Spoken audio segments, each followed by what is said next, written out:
in the chamber this week.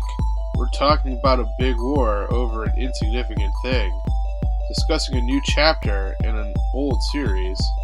We talk about creating magic and sentient items, and a new space opera, and then, of course, all the other crazy shenanigans that we can think of. All this and more on Fandom Roulette. Did you like the one? I went up that time instead of down. Did you notice that, Cody? Yeah, it was really nice. I like that. Well, thank you. Oh, well, hey, hey, everyone. Oh, hey. Well, oh man, we didn't see you there. Welcome to Fan Roulette. My name is Joe. And I'm Cody. Welcome back to another fun-filled episode of Fan Roulette. So, Cody, what are some nerdy things that you've been up to, sir? Well, I've been playing some video games. That doesn't sound like you. No, not at all. But I also finished Season 2 of Jessica Jones, which is cool. Also nothing like me at all. What? I'm so confused. This is... Who are you? What are you doing? This is... I'm the doppelganger formerly known as Cody.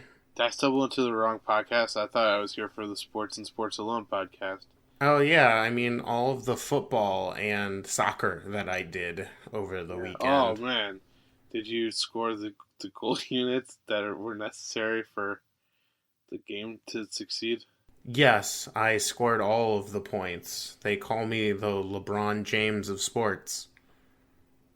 Wow. That's pretty good title you got there. Oh, God. Yeah. What have you been up to? I've been continuing to read. I actually had a really nice kind of like mini vacation over the weekend, which was super cool. I had Nice. Got to spend some time down at my aunt and uncle own a cabin, and so I got to do some good reading. And then when I got home, I was treated to discover that season 3 of Legends of Tomorrow was uploaded to Netflix, which at this point is like the only CW DC show that I'm watching like super duper religiously. I'm sure when Arrow comes out, I'll probably watch that, and I still have to finish up season 2 of Supergirl. And God, I just keep hearing conflicting things about the Flash, but Legends of Tomorrow basically does like everything I want to do, and it's kind of like my dream D&D campaign to run. Which, yeah, it's good, cheesy fun. Probably something that I might want to talk about in the future on this here program, but not today.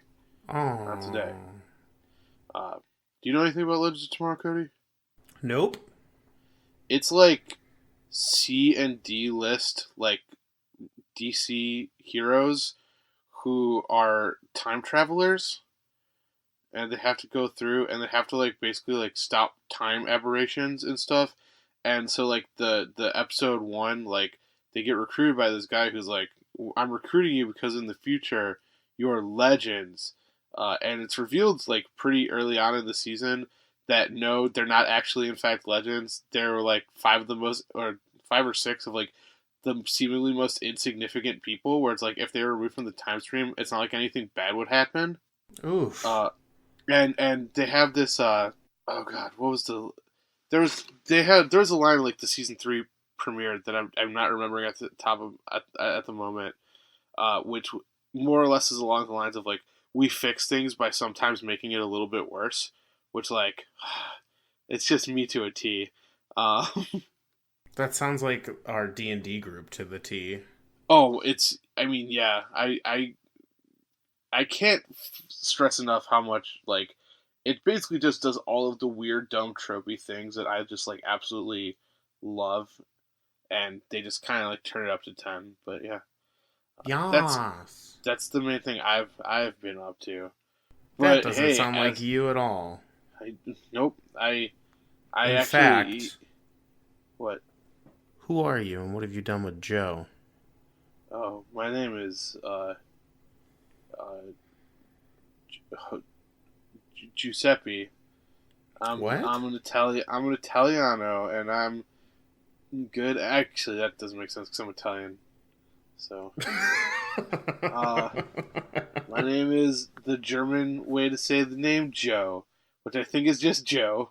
Uh, ooh, Nice. Man, this you bit isn't working. this is bad. Abort. Abort.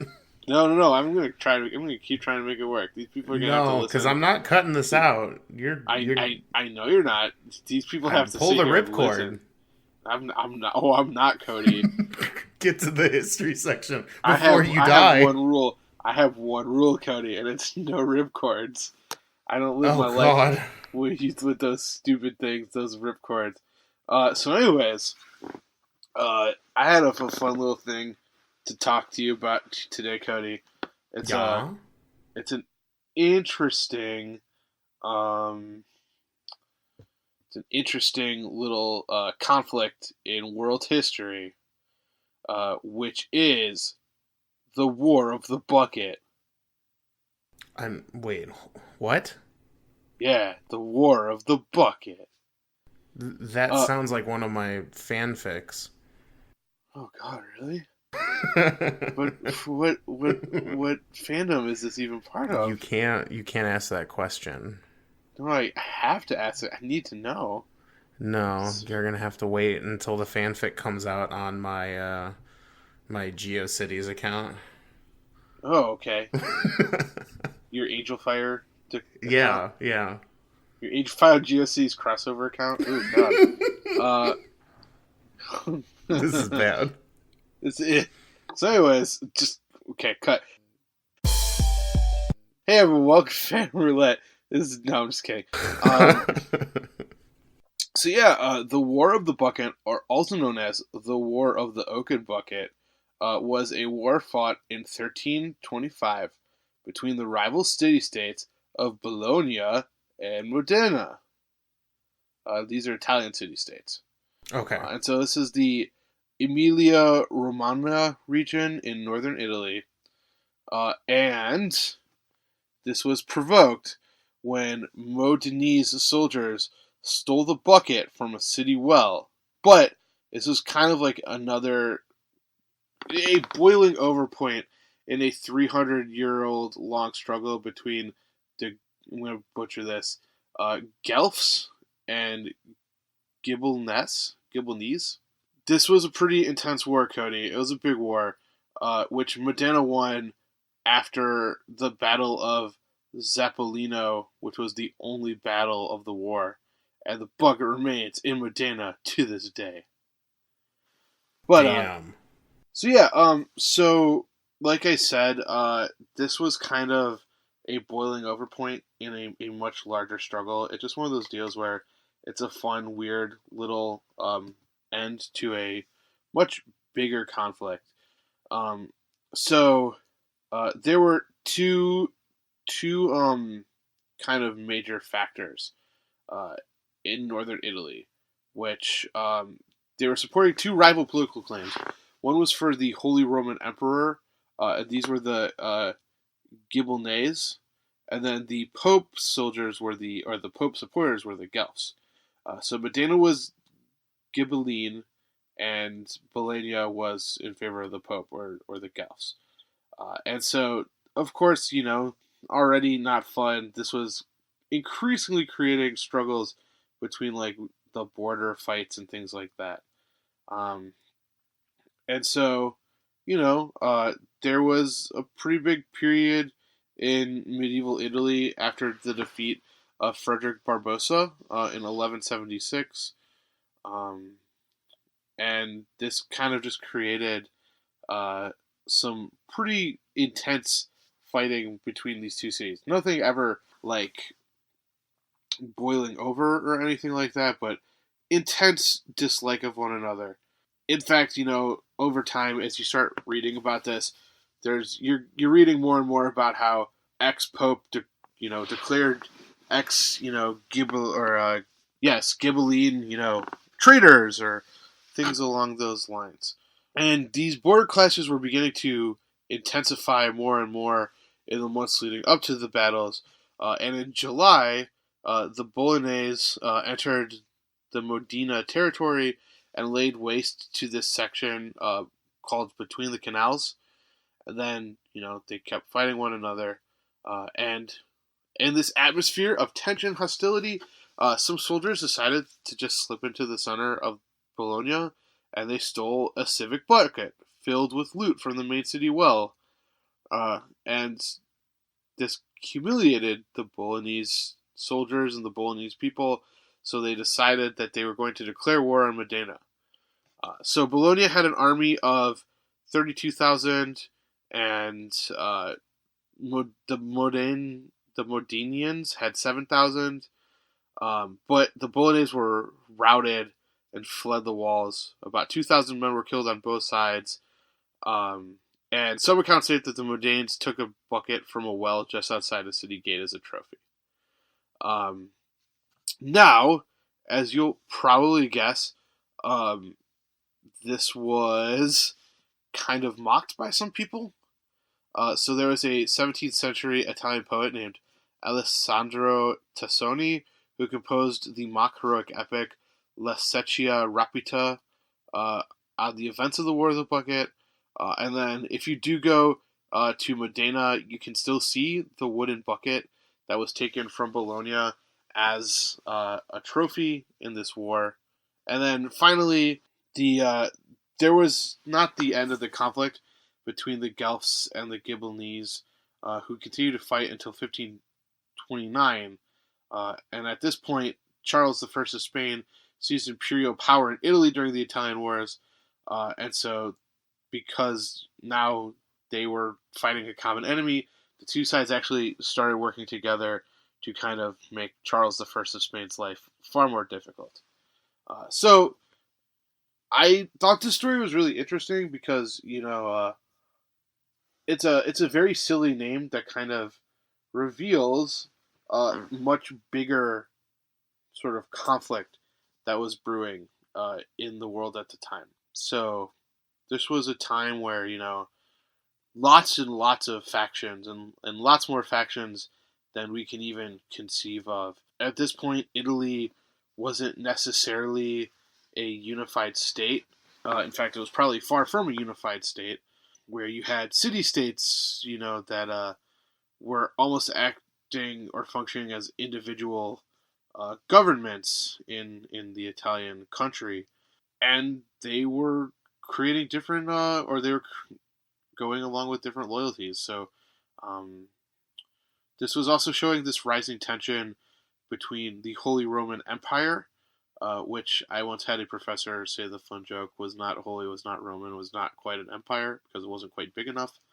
And then the power of the Pope, which I think is an interesting thing because it's not something that we think a lot of today, mainly because, the Pope doesn't have as much power as they did. But during this time, the Pope was a incredibly important political figure, like throughout the world, or throughout Europe at the very least, who had the power of excommunication, which if your monarch was excommunicated, that meant that everyone in the country was excommunicated, which meant that the Pope had a lot of power because they could always constantly dangle the threat of excommunication over your head, which would, end up creating a lot of tension between the Pope and others.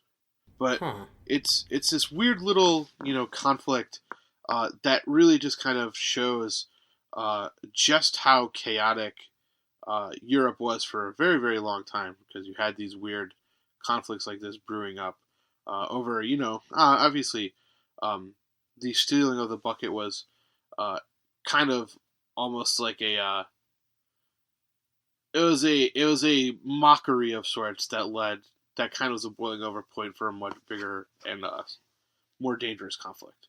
So yeah, do you have any questions for me, Cody? Well, I have to say that was pretty fucking rough. I know, right? It's crazy. They lost like 4K people, like real human lives, over a bucket. I mean, yep.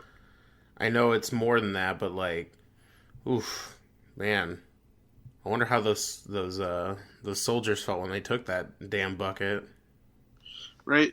I mean, like, yeah, it's just this strange, it's about a bucket, but at the end of the day, it was about so much more. And I think you get the idea that other people at the time knew it was a little bit about more as well. It's just that its legacy is remembered as remember that time that they fought over a bucket. You know, Yeah, uh, I think it's cool too that you can go and still see the bucket. that is Uh, pretty cool. and I guess it was to some considered one of the bloodiest medieval battles. So Oh God, yeah, that's oh oof. right, fun. History Ooh. boils down to one of three things. You know what they say. Who says that? I had a teacher once who said that it boils down to three things, which is power, money, or sex. Huh. I was really hoping to get another 2018 Joe quote. Oh no no no! This one's a real one. Damn. I Wait, mean, what was my cool, quote from but last week? I damn. don't even remember. What? What was even my quote from last week? I don't even remember. Yeah, it was. Yeah. No, don't worry about it. So, anyways, yeah. I get it now. That went over my head. Um, but yeah. Any other questions about this kind of weird little thing? Do you think that at any point this could have been prevented with all that tension, or do you think the tension was just so great that it could have literally been anything? It could have been like someone stole an apple and then they'd call it the Apple War, or Yeah, I think that as I was reading about this, it really felt that there were rising tensions, and like I said, both sides were kind of starting to test the effectiveness of the other side's borders, which okay, is okay, never a good sign, Um, right, and so it could have been something as simple. I think that there's like an added insult to the fact that they were stealing a bucket because water is a very important resource for humans, and so there was this added insult of hey, we're taking something that helps your citizens and helps you provide water and things like that. So that could have added to the fire, I would argue. So okay, okay. yeah, Well, man, that's rough. I know At it's least the this other weird wars were about like birds and you know silly birds. things, Yeah, I mean, this but is a seemingly silly thing until you start peeling back yeah, that it's silly layer in name. of onions and ogres and parfaits and such. Ooh. But yeah, so that was the War of the Bucket. Um, the war that had one battle, only one battle. So Oh, it was pretty only short one war. battle? Yeah, I Oh mean, shit. I thought it was like I know it was called the War of the Bucket, so I thought it was like several battles long. and I wonder too if the fact that people started referring to it as the War of the Bucket was a later almost insult to it because they resolved it pretty much after that battle, or at least this particular conflict between the two of them. Um, Right, right. and so it could just be one of those deals where it was like, people at the time started kind of jokingly referring to it as the War of the Bucket, and it was a name that just stuck. Or, like I said, there was a poet who wrote a sarcastic, poem about the events of the battle and things like that. So who knows? It could very well be that this is a kind of mocking title that was applied later in history, and not something that anyone involved would even necessarily want to be remembered as, quote unquote, the War of the Bucket. So For sure. I yeah. understand. Well, that's actually a surprisingly good segue into the next session or Well, next section. I can yeah. talk. So I've been playing a particular video game. So last week, if any of you are listening along as we're producing this, I Uh was huh. I was thinking about just watching somebody play God of War, which came out last week, or it What came out what 4 days ago technically. So what game, Cody? it's called God of War, but I think it needs a new name, a name that Uh, is enhances and gives you a little more as to what you're doing in the game. uh I'd huh. like to stake my claim Okay. The new name is called Dad of War. Oh man, I don't think anyone's ever heard this one before. Nope, not This even is once. we swooped in. It's a you heard it here, you hear it here first, folks. It's a fandom roulette exclusive, an exclusive hot take. Oh God, no, God, Ooch, ooch, ooch! I burned my fingers. That's how hot it was. that's how hot it was, right off the oven. So, So anyways, I played God of War, or I started playing God of War. I didn't finish it yet. It okay, came out for the PlayStation 4 because it's a Sony Interactive like exclusive. uh huh, Or I say exclusive, but it's just got the Sony name tag to it. uh huh. Now this series is a series like the it Yeah, started let's in talk about this. yeah, so before I get into the actual game, the actual God of War franchise, the trilogy if you will, on top of like all the extra games they added to it after the fact, were in the height of the first game came out in 2005, so I was a Yep, sophomore in high school, I think, yep, around there. something And like that. I was a freshman, I think. right, and man, those games, they really kind of show you where we were at in 2005, which is not a Hmm. good place in gaming. Um Yeah, it was very much a at least, I hate to dog on it like this, but I do feel like it's worth mentioning. It definitely felt because I never played the first three games. I played through about the first hour of the first one and couldn't get into it because it was a hack and slash, uh, fixed camera, like white male power fantasy that I just uh-huh. wasn't into. Yeah, and I mean, Um, and there are some noteworthy moments in it, but a lot of it for me was I couldn't get over how awkward it was playing that game for the first time. Like there's some, I mean, there is a infamous mini game that you play before it that is gross. Don't even look it up. It's definitely not. It's not a good reflection of what we're used to now and the kind of the games uh-huh. that we play now. So moving forward, that was 2005. We're in 2018. Well, could could I just interject real quick? Yeah, of course. Because I mean, there were like other things too, along with it. Like, so obviously it was like a white male power fantasy video game, but it also had a lot of like really rough things. Which who knows? Maybe they still exist. And correct me if I'm wrong on this. But like, it was infamous for its like quick time events. Oh God, yes. Uh, About this time is when QuickTime events came about, and for those of you who are unfamiliar, I believe I talk about it a little bit in another episode, but basically instead of letting you play a game, they want you to mash buttons at a ridiculously absurd quick reaction time, hence QuickTime events, and in ridiculous orders to complete the thing that you were doing. So instead of letting you yeah. like and the thing about God of War, it was also a very violent game. Hmm. Kratos, who is the the infamous God of War in this kind of universe that they create, goes around with these two like chained blades and go like cuts people up, and it's very grotesque and gory.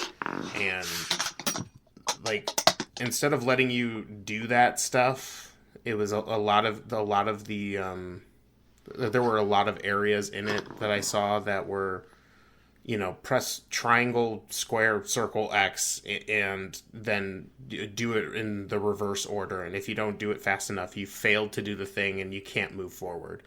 And to Yeah, me, that drives me crazy. it always felt to me as a person who like was mainly a video game observer was like they would make a really elaborate cutscene, but they realized that they hadn't had the player do anything for a while, and so it's like, well, we still want to show off this really kick-ass cutscene, but I guess we'll have the player hit buttons in a quick succession, and then we could justify doing that really badass thing that we wanted to do, you know? Right, and I think at the time there was this there were a series of games that had come out probably around a similar time, and and it was the Metal Gear Solid franchise, and the Metal Gear Solid franchise is infamous for their very elaborately long cutscenes where someone can literally just take their controller, set it down because nothing is going to happen for another 30 minutes.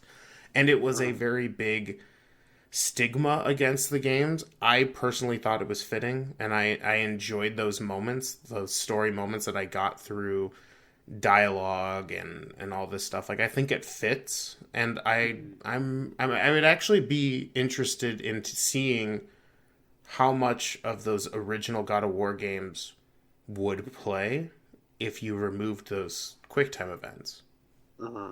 But along with the other stuff that I've mentioned, these games didn't get or at least they show their age now. Not so great mechanics, not so great theming. And so now we come to 2018, and they're going to make basically God of War 4. And it's set in a new pantheon because, spoilers for anybody who didn't play through the first, 16 of these, Kratos eventually goes and murders all of the Greek pantheon in just cold blood. Oh, gosh. Yeah. And so now he's like, well, got all them Greek-Roman gods, time to fuck up them Norse ones. And so here we are, 2018, God of War 4. Okay. And so that's why I was originally like, man, this game looks beautiful, but I don't know if I'm going to play it because of the stigmas and the unfortunate ideas behind the first, 3 major games. Sure. However, I watched somebody play it, and I was like, you know what? I'll bite the bullet on this one. I'm going to try it out and give my thoughts on the game after all this time. And I'll have to say, it is a very different game than what I was expecting. All right. That's positive.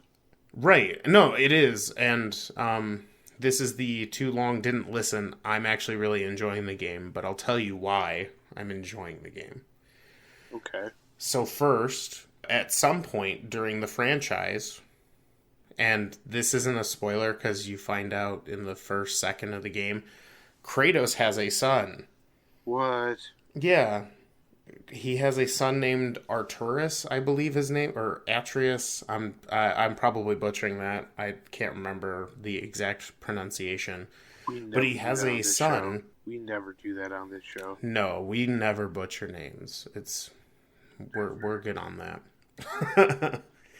And he has a son, and so that's the not so hot joke. Dad of War is a lot of the game is spent.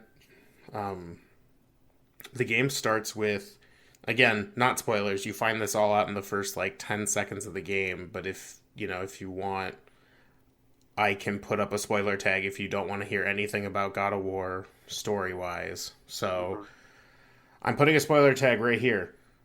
If you don't want to hear what comes next in the first 10 seconds of the game, please tune back in at the aforementioned time. All right. I'm taking off my headphones right now. Oh, yeah? Yeah? You're going to take off your headphones? Yep. All right. Well, I'm just going to talk to the ether for now. Okay. So Kratos has a wife at some point, and then has a son, and then the game starts with the mother has just recently passed away. Right. And there is, you can definitely tell right away which parent the kid favors more by dialogue. Okay. And it seems, and this is where I think they did a really good job at telling a story without necessarily having to be like, hello, I'm the narrator. Kratos had a wife and a kid, and now the wife is dead. They did a really good job at just kind of inferring a lot of information, and a lot of it is either through what feels like realistic dialogue among people and the characters that you meet in the game, but also through just watching the game. The game cuts to Kratos cutting a log, and then you it's pretty basic. And then all of a sudden the kid shows up, and you're like, all right, I guess Kratos has a kid. And then through cutscenes later, you find that there's a body, and then the kid mentions something about, the mother, and, you infer all these things instead of just being like spoon fed it through some narration or through someone's voice being like, hello, this is what's going to happen in the game. Now you get to murder zombies. Whoa. Right. And I think they did a really good job with that. And I also think that they did a really good job with the story, or what I imagine is the story, because it's not the story of Kratos going around and killing Norse gods. Spoiler alert. At least not at the beginning. A lot of it is this his wife's death and them taking her ashes up to the tallest mountain, and then they just get into wild and crazy shit.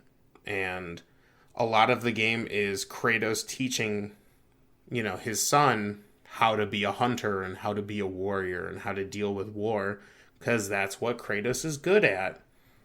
Mm-hmm. And you see a lot of, at some, as you get further in the game, you see a lot of the kid in Kratos. Like, you see a lot of his, like Kratos has like that like uncontrollable rage. Well, the kid also has it.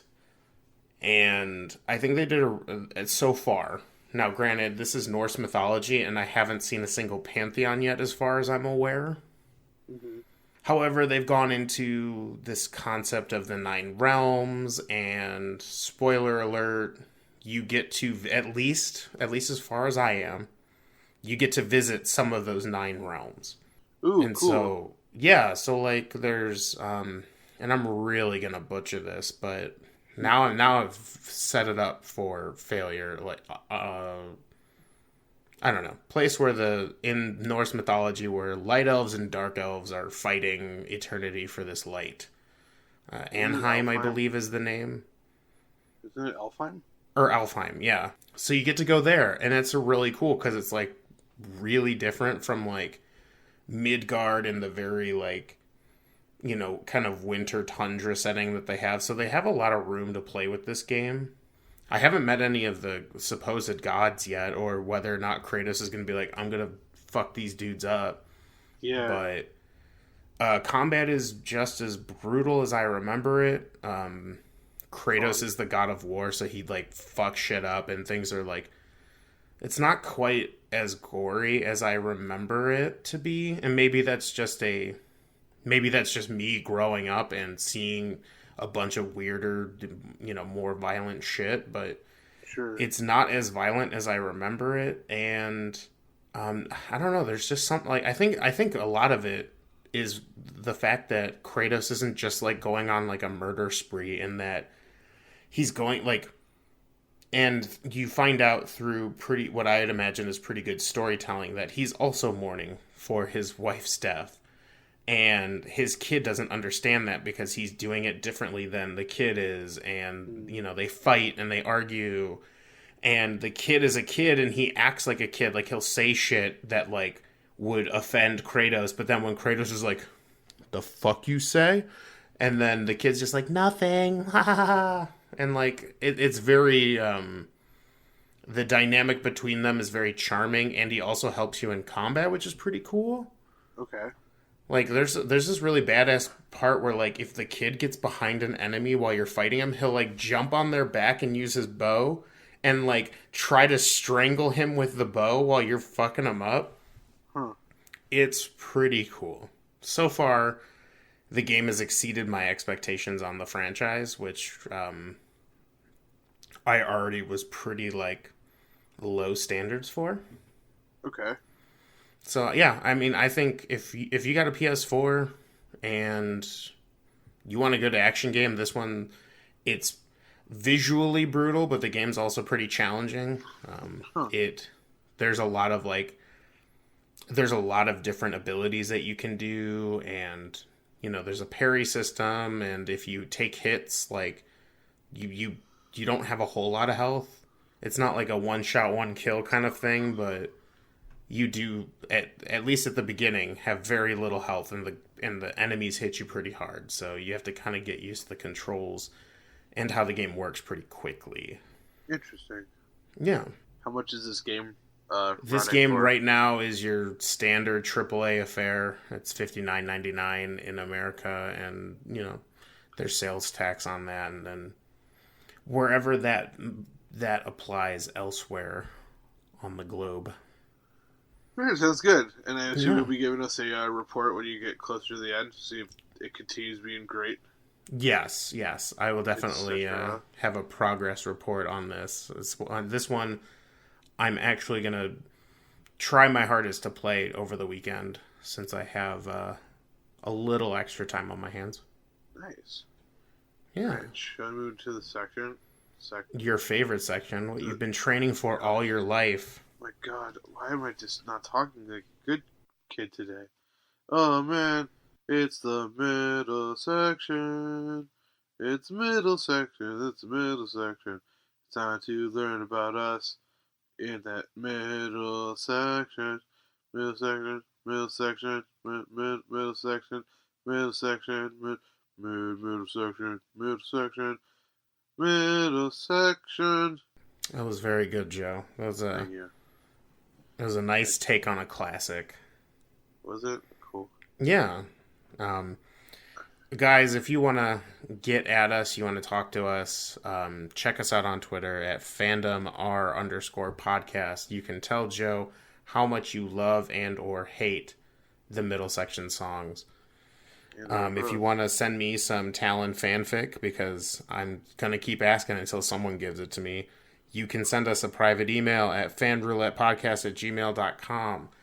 A bunch of our episodes have also been helped part by the audience asking us questions about the things that we're familiar with and how we deal with stuff. So it is a great place to get at us with questions that we would be happy to answer. If you are looking for an easy place to get at us and, find the episodes, we are on SoundCloud at Fandom Roulette and iTunes, but you can also get at us at www.fandomroulette.com. That's our website where our episodes post every week, the same time as our SoundCloud stuff. And that's about it, unless Joe's got something to add about the Facebook. Yep. Middle section. Middle section. Middle section, middle section. It's middle section time. Middle section, middle section. That's good. That's good. And then it's hey, look at the kid walked into my office. The kid looked like it was a random mishmash of dice rolls and other things. And it was a garbage kid. And this was Joe's noir narration. Ooh, I liked that. I'm gonna do better next time. I was like, I don't want to come up with another new song, so I'm gonna come up with. I'm gonna do something.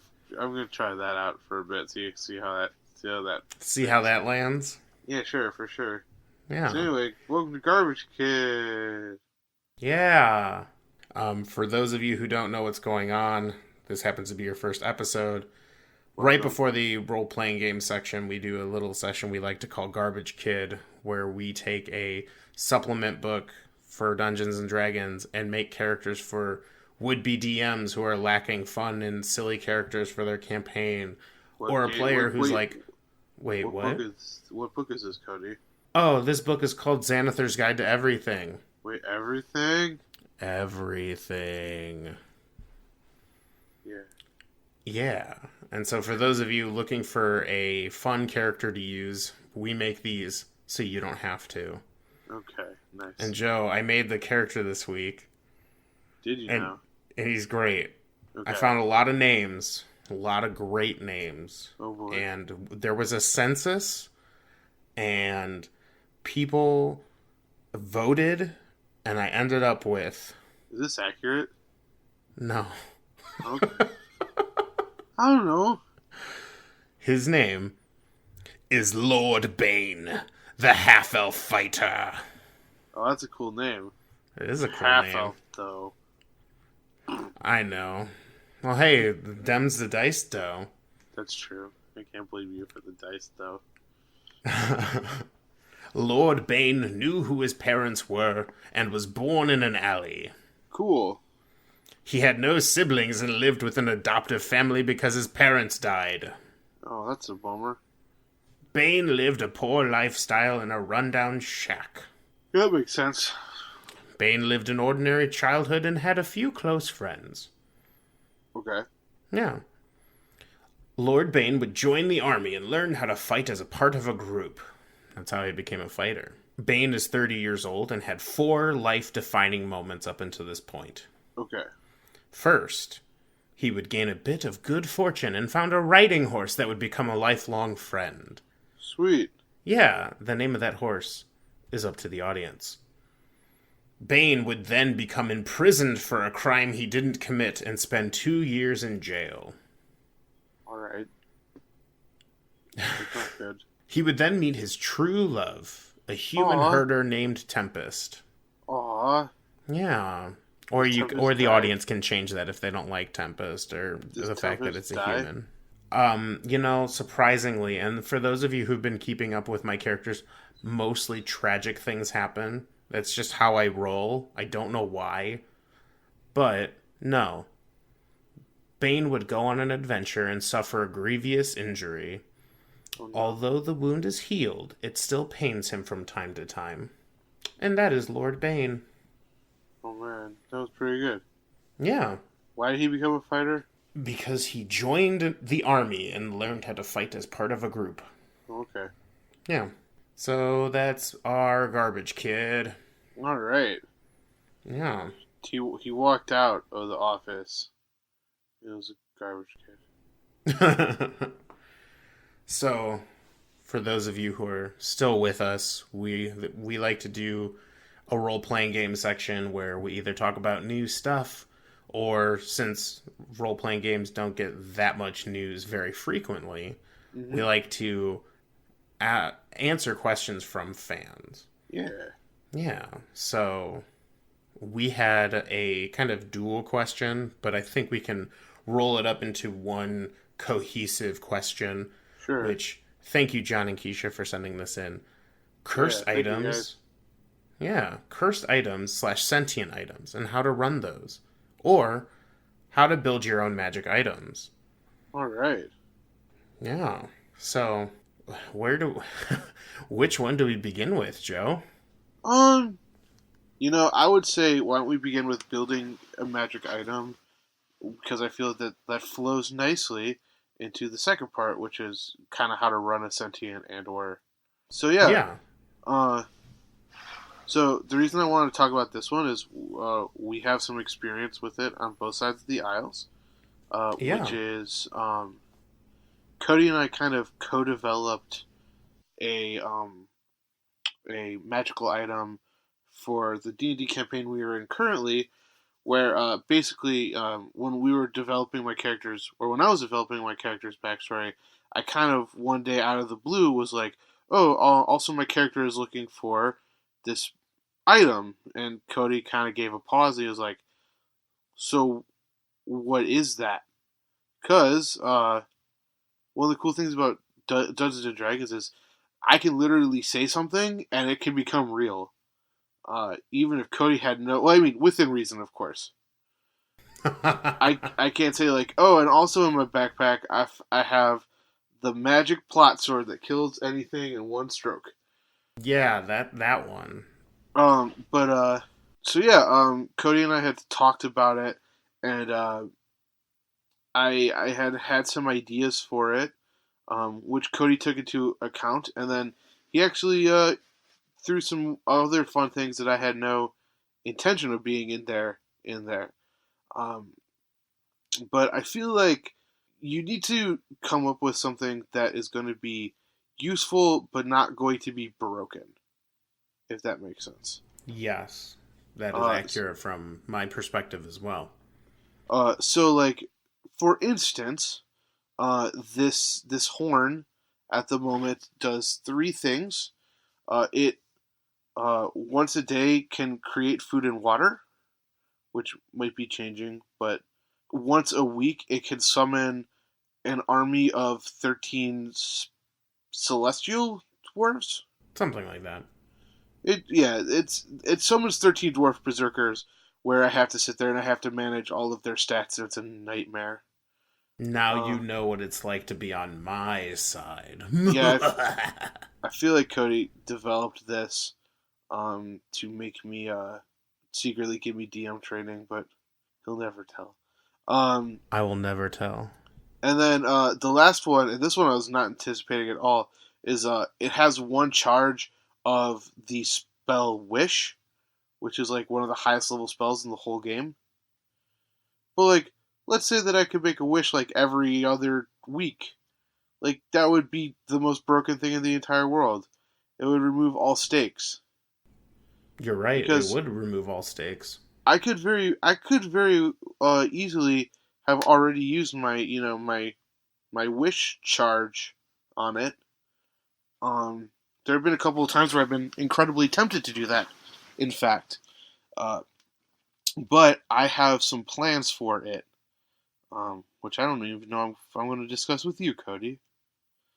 Gasp! I'm I've offended. I've only discussed it with one person, so Yeah, it's David. and it's me, right?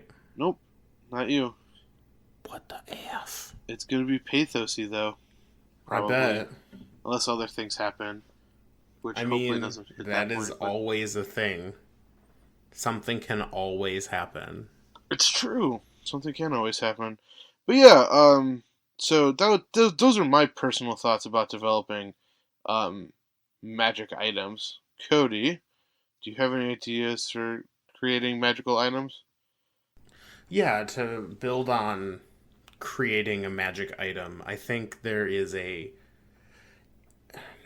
are three tiers of play in Dungeons and Dragons. There's like your 1 to 5, which are pretty tame. You know, the magic items should be pretty low key. Maybe a +1 here or there, or maybe an additional D4 on something. But it should never get too crazy. However, the higher up your characters get, the more ridiculous the items can get. And so right now, you guys are what, level 9? Level 10? I think we're level 9.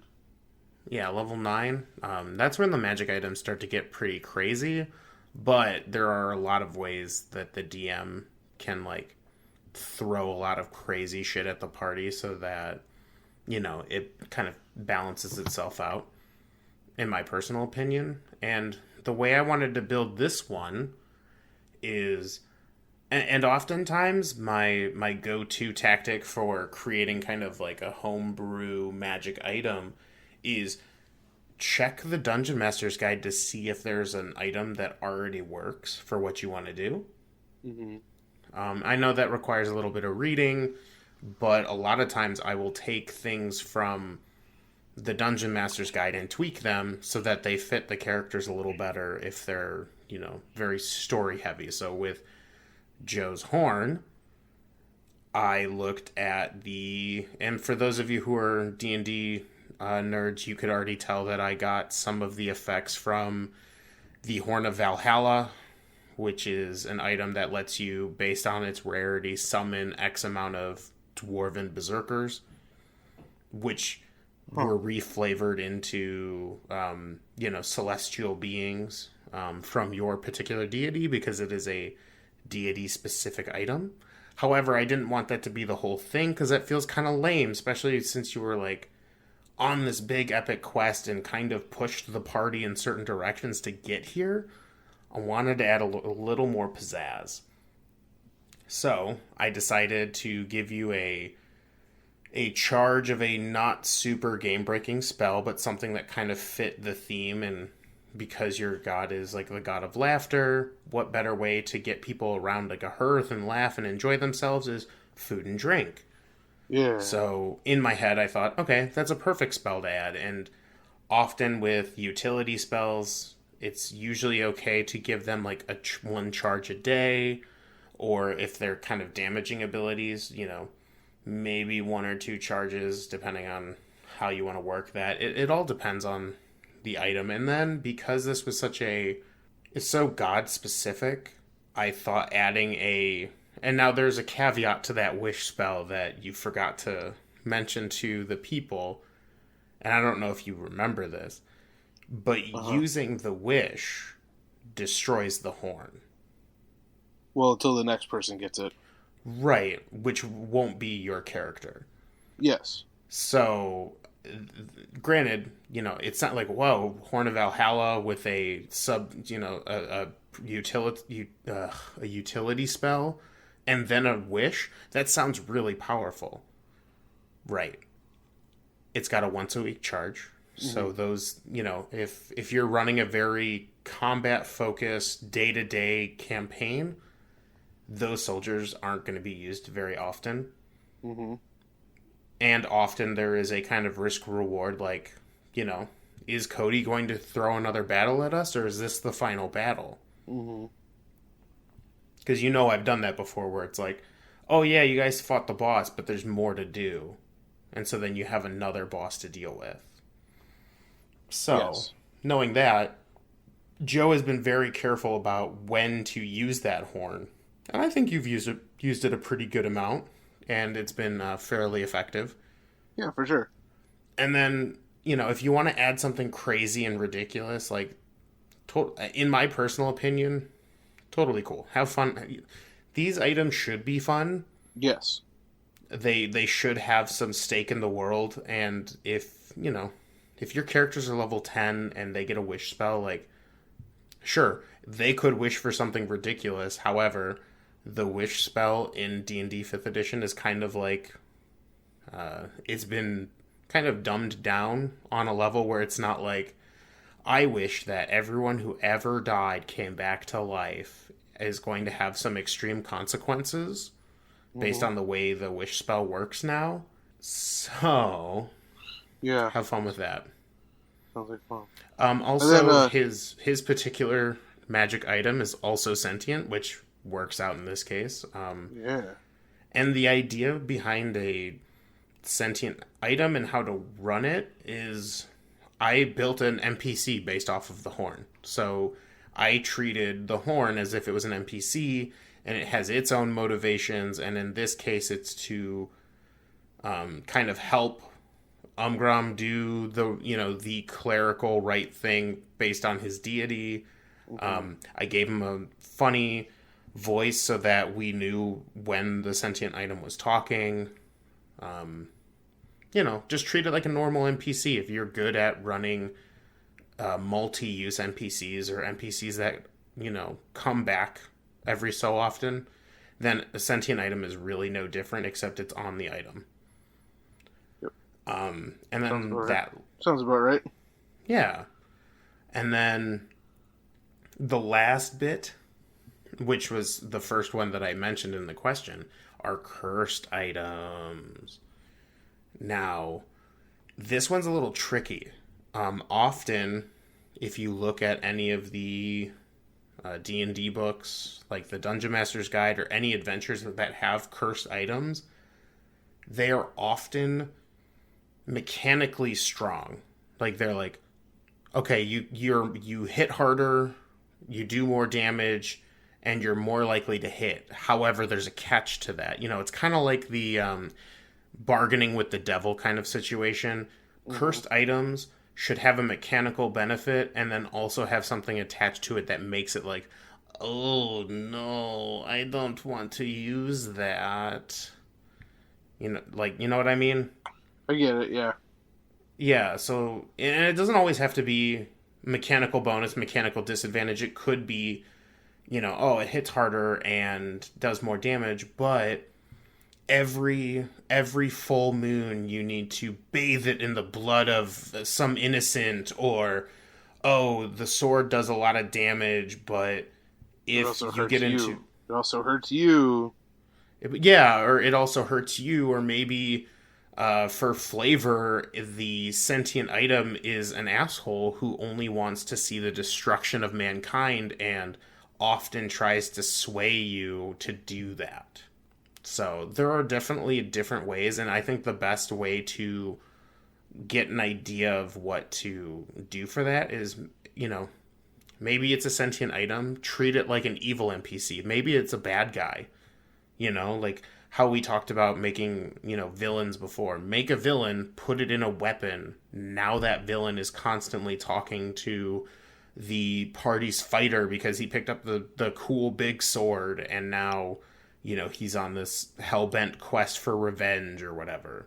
Mm-hmm. I think I always like to integrate mechanical things as well to my stuff. I want role playing and mechanics to kind of interweave in my games. So oftentimes, if I feel like there's not a mechanical benefit to being a bad guy or some kind of mechanical either benefit or penalty, I usually try to add one for fun because I feel like there are varying types of people on a D&D or on a D&D table. They're all dancing on it Mm-hmm.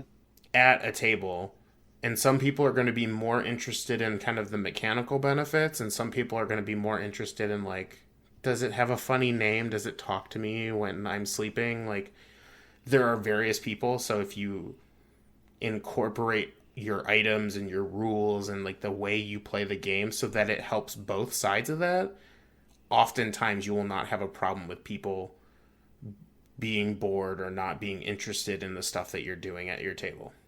Sure. And yeah, that's how I would go about making one of those items. Do you have any thoughts? Um, I mean that all adds up, and it makes sense to what we've encountered so far. I feel too like we had another sentient item where the motivation of the creature in the sentient item was incredibly unclear. Uh, Sure. so also throw out the implication um, that perhaps going along with this sentient item might not necessarily be the smartest decision, but make that power that comes with it really tempting. Yeah, yeah, boy. So yeah, I'm just thinking of the tiara that you gave. Yeah. And I mean, the obvious, like, if you're looking for a real life example, but like an example that you've seen, the One Ring in Lord of the Rings. It is Mm, a magic sentient item that gives the user invisibility, but also does a lot of bad shit.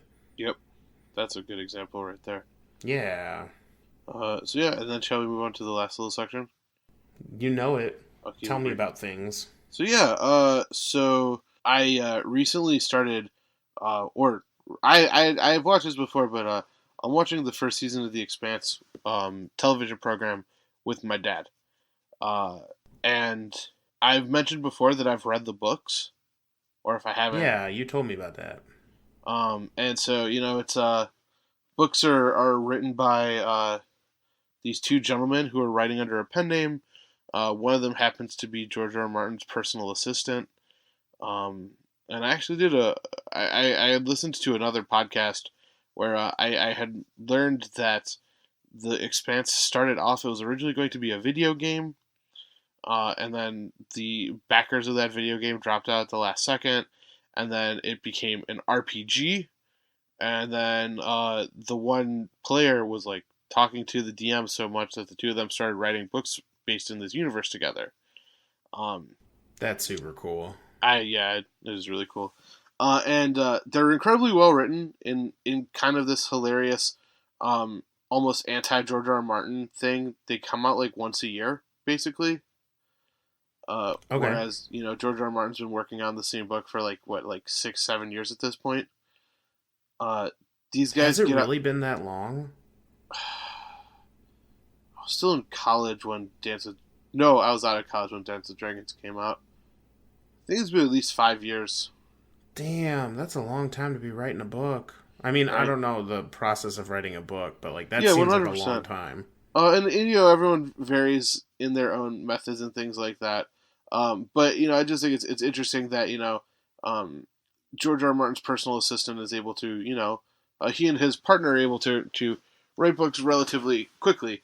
Um, and Sci-Fi picked it up for a television program, and so went in with the benefit of having read the books, knowing a little bit about the characters and all of this good stuff. So it was really cool. It's always cool to see things being visualized. One of the things about that I always had a hard time visualizing um, when I'm reading is the ships are described as like kind of big and bulky and blocky and utilitarian because it's in the future and it's like in space you don't really have to worry about aerodynamics or anything like that. So ships are kind of just like these like weird kind of gross rectangles in a weird way. Um, Nice. but it was really cool watching it. It's just that and all the actors that they got to play the different roles are really cool. They've changed up some pacing here and there to have fan favorite characters arrive earlier in the show than in the books, which I'm a fan of as well. Um, the only thing is I think it's a very good show, and I feel like reading the book gives you a major advantage over non-book readers because there's just some stuff that I feel is like not necessarily it's executed better in the books. That's my opinion. For instance, there's a really cool, interesting, morally gray character that's introduced in book one, who is kind of the quote unquote leader of this group called the Outer Planet Alliance, which is a kind of sort of it's a freedom fighter organization that some people consider to be a terrorist organization, and due to the fact that there's not a lot of oversight in the belt, lots of people will take on the mantle of OPA. So no one's even quite sure who OPA is, and there's various levels of radicalization in the organization and things like that. But this character is introduced very well in the books as I'm the leader of the OPA. This that in the show they introduce the character, but they kind of hide the fact. I don't know. It's weird to describe. I feel like there's aspects of the books that were executed a little bit better than the show, which I feel is always a case just based on the nature of the medium. But Sure. one of the coolest things about it is they used lots and lots of practical effects. Oh, Uh, that's amazing. I'm excited about that. yeah, well, so like I know like they built a lot of interiors of the spaceships. They have these big, vast, expansive, um, like cities that exist on little asteroids and asteroid belts and things like that. That they built these gigantic cityscapes and things. I think that a lot of I don't know if any of the spaceship I don't know how they do the spaceships. It looks like it might be a combination of practical and CG. It all looks really cool. The acting's really good, and I would highly recommend it. I would recommend putting on subtitles as well, though, just because sometimes people talk quickly and quietly, and it's good to be on top of what people are saying. Gotcha. That's cool. Because it's one of those deals where the the more you pay attention, the more likely you are to be rewarded. So yeah, Well, luckily for me, I'm a subtitle junkie. Everything I do is in subtitles now, just because I hate blaring TV shows that like have quiet like dialogue, and then like the next scene is like a car exploding, and it just is ear shattering at the volume in order to hear what they're talking about. yeah, I'm 100% with you. Um, It's the worst. I don't know. I don't get it. Like, just talk at a normal volume. it's so you lean in really close, and then they hit you with that that big blaring sound. Honestly, the thing I can equate it to, it's an audible jump scare, and jump scares are the worst. I agree with that. Yeah, it's Um, ugh. So you've been watching it with your dad, huh? yeah, and I And how think is he liking it? I think I mean, he's enjoying it enough that he keeps recommending that we watch another episode. Okay, Um, okay, it's a much like the first book. It is something of a slow burn. Um, okay. uh, although they get to the sort of inciting incident of the whole series in the show a lot faster than the book does, but that's also partially because you need to have a big crazy twist for your pilot to get people to keep coming back. And Sure. let me tell you, the inciting incident of the first book is a big crazy twist that'll make you want to come back. Um, without getting into spoilers. But yeah, I think I mean, he's obviously enjoying it to the point where he wants to keep watching it, and he's doing those little tells where a person's enjoying a show where he's trying to figure out like, oh, who's this character related to in the plot and this and that and the other thing. So it was the same thing he would do when we would watch Game of Thrones together.